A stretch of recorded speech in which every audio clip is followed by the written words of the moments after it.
پاکستان میں موجود افغان پناہ گزین وطن واپس لوٹنا چاہتے ہیں یا پاکستان میں شہریت حاصل کرنے کی خواہش رکھتے ہیں؟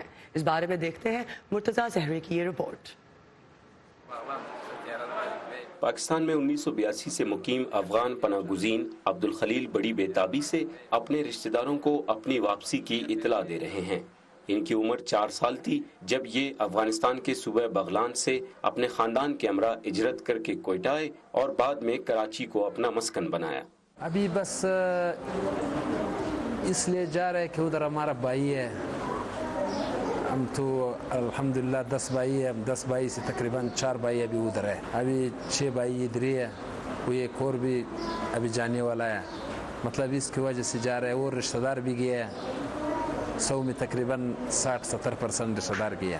اقوام متحدہ کے ادارہ برائے پناہ گزین کے مطابق رواں سال اب تک پاکستان سے 476 خاندانوں کے 1800 سے زائد افراد کو افغانستان آبادکاری کے لیے واپس بھیجا گیا ہے۔ پاکستان تحریک انصاف کی حکومت ایسے افغان پناہ گزینوں کو شہریت دینے کا ارادہ رکھتی ہے جو پاکستان میں پیدا ہوئے اور جوان ہوئے۔ اقوام متحدہ کے بلوچستان کے سب آفس کے سربراہ بھی یہ سمجھتے ہیں کہ وہ افغان پناہ گزین جنہوں نے اپنا ملک ایک بار بھی نہیں دیکھا، ان کو پاکستان میں شہریت ملنی چاہیے۔ ہم اس حوالے سے تجاویز دیتے ہیں کہ انہیں مقامی سطح پر شہریت دی جائے، اور یہ ممکن بھی ہے، اور یہ ایک بہتر حل بھی ہے کہ پناہ گزینوں کے بچوں کو شہریت دی جائے، اور ہم ایسے کسی بھی حکومتی اقدام کا خیر مقدم کرتے ہیں۔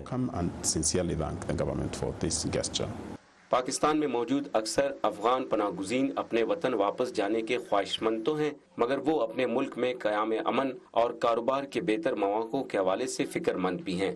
افغان پناہ گزینوں کو انتظار ہے کہ طالبان، امریکہ اور افغان حکومت کے درمیان جاری مذاکرات کا مثبت نتیجہ سامنے آئے تاکہ اپنے مستقبل کے بارے میں وہ 4 دہائیوں سے جس غیر یقینی کا سامنا کر رہے ہیں وہ ختم ہو سکے۔